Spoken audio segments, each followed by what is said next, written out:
여러분, 이집트 피라미드나 유럽의 거대한 성당 같은 걸 보면 무슨 생각 드세요? 아, 진짜 어떻게 만들었지? 옛날 사람들 대단하다. 뭐 이런 생각. 맞습니다. 진짜 말도 안 되는 스케일이죠. 그런데 이런 불가능해 보이는 일들이 사실은 눈에 보이지 않는 아주 강력한 힘, 바로 종교 때문에 가능했다면 어떨까요? 역사학자들과 사회과학자들이 밝혀낸 바에 따르면 종교는 단순히 믿음이나 의식 그 이상입니다. 이건 세상을 보는 방식, 즉 세계관을 만들고 사람들의 행동 패턴을 결정하죠. 그리고 그게 모여서 결국 사회 전체와 경제 시스템의 DNA를 형성하게 됩니다. 오늘 영상에서는 이 종교라는 키워드가 어떻게 각 나라와 사회의 경제 발전 역사에 깊숙이 관여했는지 그 흥미진진한 비밀을 파헤쳐 보려고 합니다.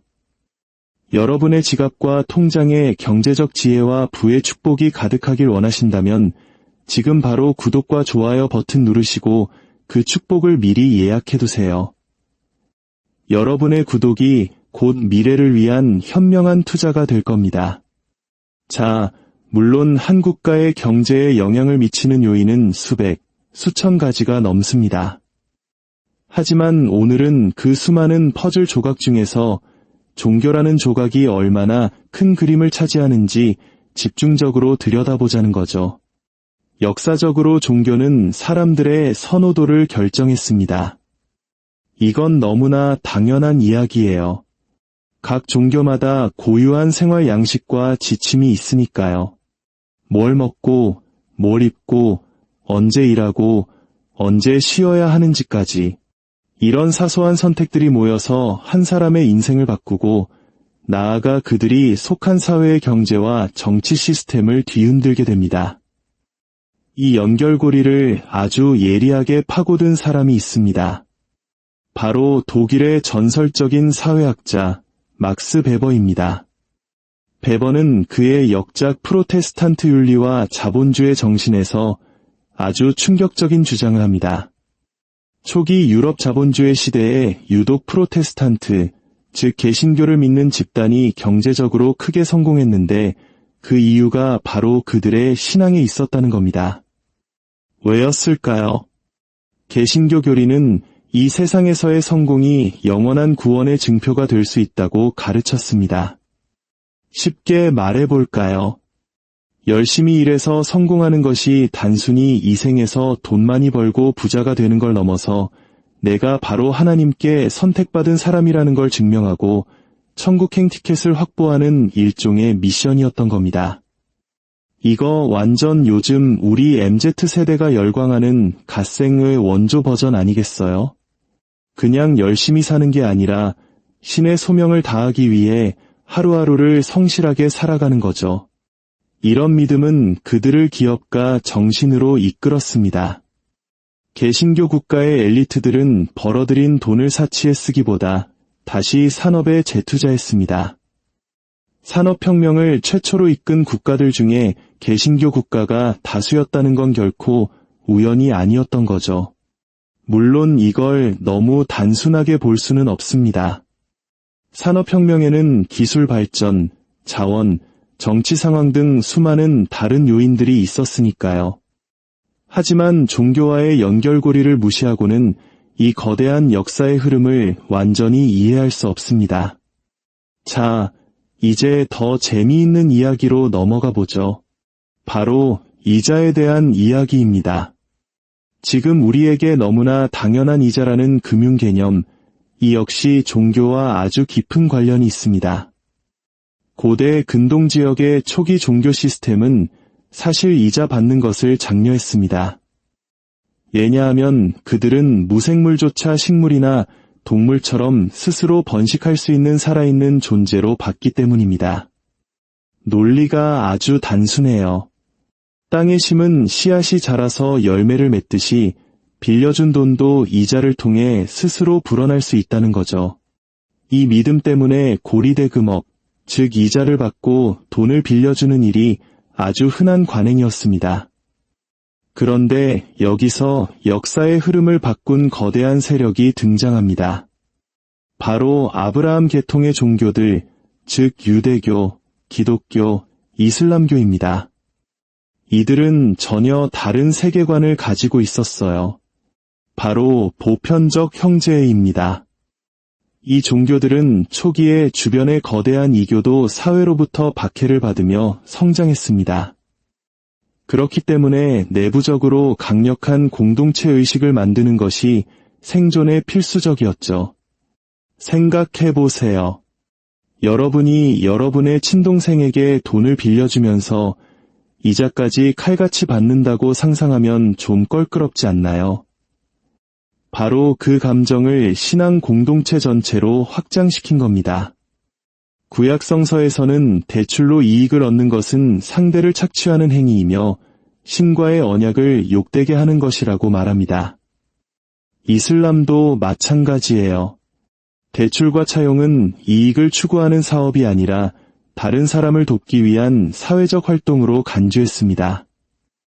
이 때문에 이들 사회 내에서는 이자를 받는 것이 금지되기 시작했습니다. 그런데 여기서 진짜 놀라운 반전이 일어납니다. 이자 금지라는 제약이 오히려 상업을 더욱 발전시키는 계기가 되었다는 겁니다. 중세시대에 우리가 아는 합작 투자나 벤처 캐피탈 같은 개념이 바로 이 시기에 싹트기 시작합니다. 왜냐고요? 이자를 받을 수 없게 되자 사람들은 사업적 리스크를 더 적극적으로 감수하게 된 겁니다. 단순히 돈을 빌려주고 사업의 성공 여부와 상관없이 원금과 이자를 돌려받는 것은 아무런 위험이나 노력 없이 돈으로 돈을 버는 불로소득이라고 생각한 거죠. 예를 들어 이슬람에서는 이자를 통해 이익만 공유하는 대신 이익과 손실을 함께 공유하는 방식의 투자를 권장했습니다. 상인과 무역상들은 더 긴밀하게 협력하고 이익과 손실을 함께 나눠야만 했습니다. 이 과정에서 오히려 협력과 혁신의 정신이 싹튼 것입니다. 물론 반대편의 주장도 있습니다. 이자 금지 때문에 수많은 유망한 사업들이 자금을 구하지 못해 좌절되었을 수도 있다는 거죠. 이익과 손실을 공유하는 건 좋지만 수익이 날 때까지 너무 오랜 시간이 걸리니 상업혁신이 더뎌졌을 수도 있다는 주장입니다. 양쪽 다 일리가 있죠. 하지만 분명한 것은 종교적 가이드라인이 당시 금융 시스템이 이자를 바라보는 관점을 완전히 바꿔놓았다는 사실입니다. 자, 이제 본격적으로 거대 종교 그룹들이 경제사에 어떤 영향을 미쳤는지 좀 더 깊이 들어가 보겠습니다. 이건 특정 종교를 비판하거나 판단하려는 게 아니라 그들의 믿음 체계와 경제 사이의 객관적인 관계를 탐구하려는 시도라는 점을 기억해 주세요. 먼저 기독교부터 시작하죠. 우리가 흔히 말하는 서양이라는 개념은 사실 기독교의 진화와 그 영향력을 빼놓고는 설명할 수가 없습니다. 하버드 대학의 진화생물학 교수인 조지프 헬릭은 세상에서 가장 이상한 사람들이라는 책에서 아주 흥미로운 주장을 합니다. 그는 서양인들이 다른 사회와는 매우 다른 심리 구조를 가지고 있다고 말하며 이들을 WARD, 즉 서구적이고 교육받았으며 산업화되었고 부유하며 민주적인 사람들이라고 불렀습니다. 그리고 이 기원을 중세시대 기독교, 특히 가톨릭 교회의 가르침에서 찾습니다. 헬릭 교수의 주장은 이렇습니다. 당시 교회는 근친상간에 관한 규칙을 강화하고 확대했는데 혈연이나 결혼관계는 물론 심지어 영적인 관계에 있는 사람과의 결혼까지 금지했습니다. 일부 다처제와 입양을 막는 대신 신혼부부가 부모로부터 독립해서 살도록 장려했죠. 교회의 목표는 무엇이었을까요? 전통적인 가족관계, 즉 시족 중심의 유대를 약화시켜 교회의 영적 영향력을 확대하고 신자들이 유산을 가족이 아닌 교회에 기부하도록 만들어 교회의 자산을 불리려는 목적이 있었습니다. 그런데 이 정책이 예상치 못한 결과를 낳았습니다. 유럽 사회가 시간이 지남에 따라 점점 더 이어드해진 겁니다. 사람들은 기존의 관습에 얽매이지 않고 더 개인주의적이 되었습니다. 가족이나 부족에게만 의존할 수 없게 되자 낯선 사람들을 더 신뢰하고 협력하며 더 분석적으로 사고하게 되었죠. 전통적인 가족의 굴레에서 벗어나자 생각과 행동에서 더 큰 자유를 얻게 된 겁니다.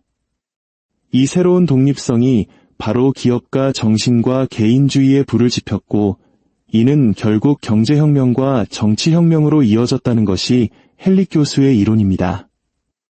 막스 베버가 말한 프로테스탄티즘과 자본주의의 연결고리도 사실은 이미 중세시대에 뿌려진 씨앗 위에서 싹튼 것이라고 볼 수 있습니다. 종교개혁은 새로운 사고방식을 창조한 것이 아니라 수세기 동안 발전해온 위어드한 심리에 종교적 정당성을 부여하고 더욱 강화하는 역할을 한 셈이죠.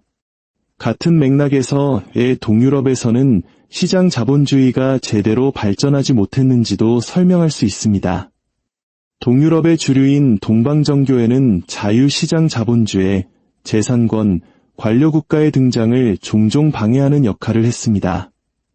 가톨릭과 동방정교회는 모두 기독교 분파지만 신학적으로 엄청난 차이를 보입니다. 서방 기독교인 가톨릭은 교황청 및 신성 로마 제국과 밀접한 관련을 맺으며 개인주의, 율법주의, 합리성을 강조했습니다.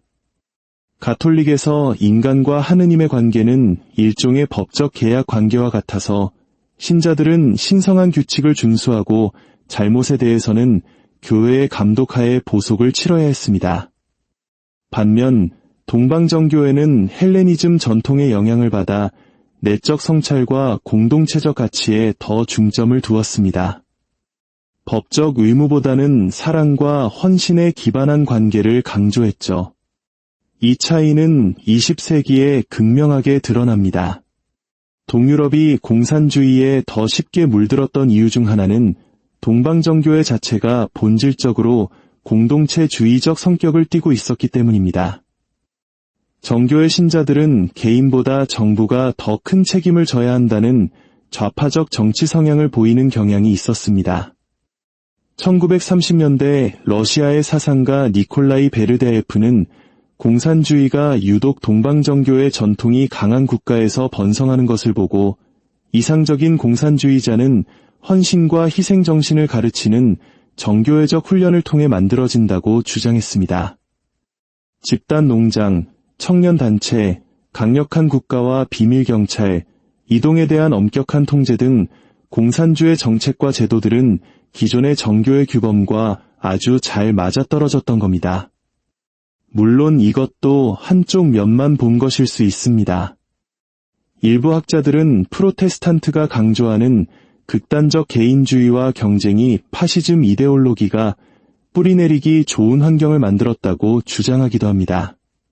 다만 스페인이나 이탈리아 같은 가톨릭 국가에서도 파시즘이 등장했지만 독일처럼 대량 학살 이데올로기로 발전하지는 않았다는 점을 보면 종교적 가치 외에도 다른 정치, 사회, 역사적 요인들이 복합적으로 작용했다는 것을 알 수 있습니다. 자, 이제 시간을 거슬러 고대 이집트로 가볼까요? 종교가 어떻게 그들의 경제를 빚어냈는지, 앞서 말한 피라미드 이야기입니다. 오늘날의 기술로도 피라미드를 짓는 건 엄청난 비용이 드는 일입니다. 그런데 그들은 해냈죠. 이건 전적으로 그들의 종교적 신념에 깊이 영향을 받은 경제 구조 덕분이었습니다. 이집트 종교의 가장 중요한 교리 중 하나는 파라오가 살아있는 신이라는 믿음이었습니다. 파라오는 신들이 이집트인들과 소통하고 사회의 조화와 평화, 번영을 보장하는 매개체였죠. 이 믿음은 경제 시스템에 그대로 반영되었습니다. 파라오의 신성한 지위는 궁전 경제라고 불리는 중앙집권적 경제 시스템을 정당화했습니다. 이 시스템에서는 부의 상당 부분이 중앙 권력, 즉 파라오에게 집중되었습니다.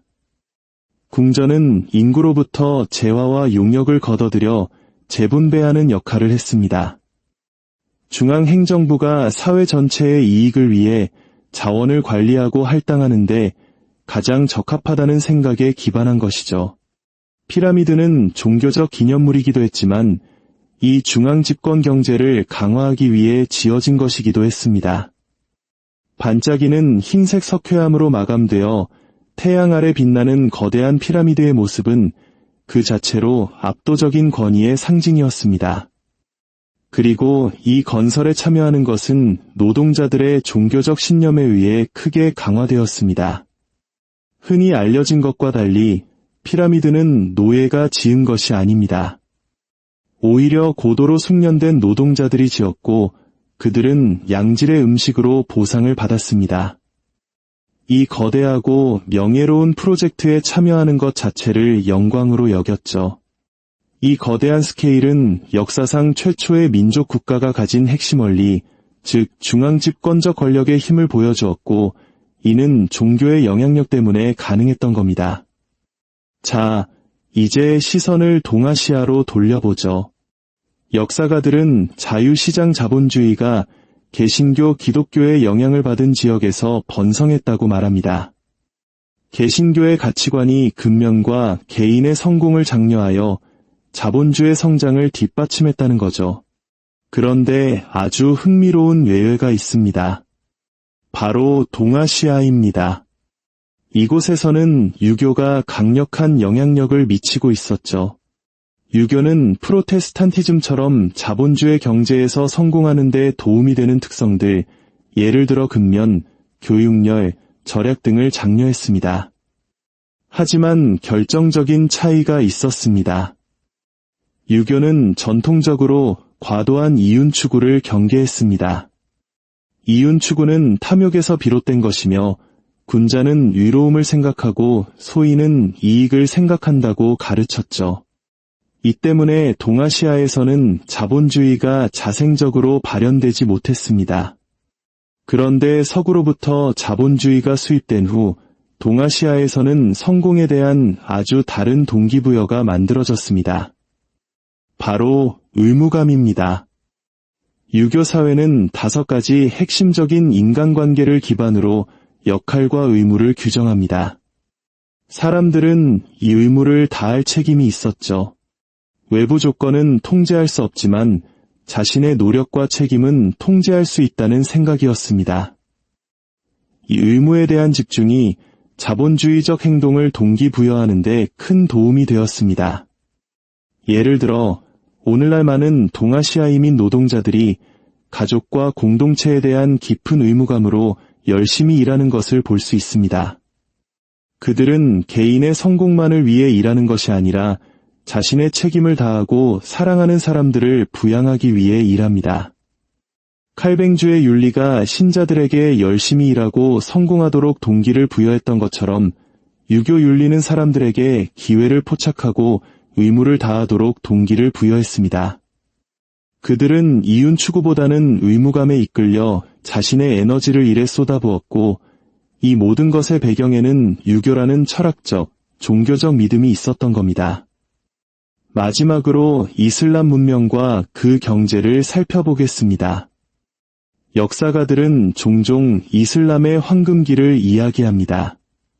8세기부터 12세기까지 이슬람 사회는 놀라운 철학적, 경제적 진보를 이루었습니다. 대수학, 나침반, 항해 도구, 펜, 인쇄술, 질병 전파 및 치료에 대한 이해 등 수많은 혁신이 이슬람 국가에서 이루어졌습니다. 당시 이슬람 사회는 그 시대 기준으로 매우 부유하고 문해율이 높으며 고도로 도시화된 사회였습니다. 이슬람은 초창기부터 학문을 매우 장려하는 종교였습니다. 경전인 쿠란 자체가 신자들이 글을 읽을 수 있어야 한다는 것을 전제로 했고 지식탐구는 쿠란과 예언자 무함마드의 말씀인 하디스의 여러 구절에서 지지되었습니다. 그런데 12세기경부터 일부 이슬람 경제권에서 쇠퇴의 조짐이 보이기 시작합니다. 오늘날 일부 이슬람 국가들은 1인당 국민소득, 문해율, 교육기간, 기대 수명 등 여러 분야에서 뒤처지는 모습을 보입니다. 물론 말레이시아, 터키, 걸프 국가들처럼 발전 지표가 매우 좋은 예외도 많습니다. 많은 사람들이 이 쇠퇴의 원인을 서구 제국주의와 자원 착취에서 찾습니다. 하지만 성공한 이슬람 국가들 역시 서구 제국주의를 겪었고, 쇠퇴는 서구가 세계를 지배하기 훨씬 이전인 12세기경부터 시작되었다는 점을 보면 내부적인 변화가 더 큰 역할을 했을 수 있다는 것을 알 수 있습니다. 많은 학자들은 이 변화가 아샤리파라는 신학 분파의 부상과 관련이 있다고 주장합니다. 아샤리파는 철학적 사유가 신자들로 하여금 종교적 권위의 의문을 품게 하고 신앙심을 약화시킬 수 있다고 우려했습니다. 당시 여러 국가로 분열되고 있던 이슬람 세계에서 각국 정부는 잠재적인 반란과 경쟁 종파의 득세를 걱정했고 아사리파를 장려하는 교육 계획에 자금을 지원했습니다. 이로 인해 일부 지역에서는 철학적 저술과 그 보급에 제한이 가해졌습니다. 사회 안정을 위한 조치였지만 의도치 않게 일부 지역에서 지적 혁신의 쇠퇴라는 결과를 낳은 거죠. 물론 이것이 이슬람 세계 전체의 이야기는 아닙니다. 일부 지역은 신학적 변화에도 불구하고 철학적, 과학적 탐구를 계속 지원했습니다. 하지만 자원과 지원 부족, 그리고 계속되는 외침으로 무역이 중단되면서 많은 지식인들이 어려움을 겪었고 상인과 학자 계층은 약화되었습니다. 이슬람의 황금기는 위학, 과학, 철학, 무역에서 놀라운 성과를 거두었고 이는 세계 경제와 금융에 지대한 영향을 미쳤습니다. 그러나 그 이후 수세기 동안 신학적 변화, 정치적 분열, 외부 침략 등 복합적인 요인들이 작용하면서 일부 지역에서 쇠퇴를 겪게 된 것입니다. 오늘날 이슬람 세계의 경제 지형은 매우 다양합니다. 천연자원과 전략적 투자로 큰 부와 성공을 이룬 국가도 있고 여전히 경제적 어려움에 직면한 국가도 있습니다. 이 여정은 종교, 통치, 경제적 성과가 이슬람 세계에서 수세기 동안 얼마나 깊이 얽혀 있었는지를 잘 보여줍니다.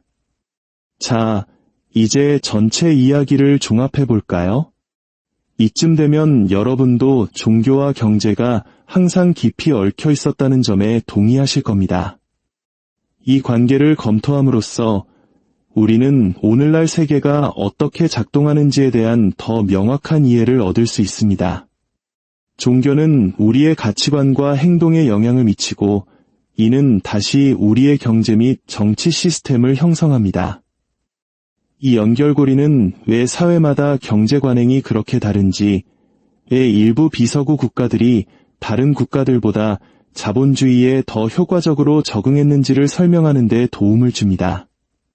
물론 시간이 지나면서 많은 사회가 세속화되었고 경제 시스템에 대한 종교의 영향력은 예전만큼 뚜렷하게 보이지 않을 수도 있습니다.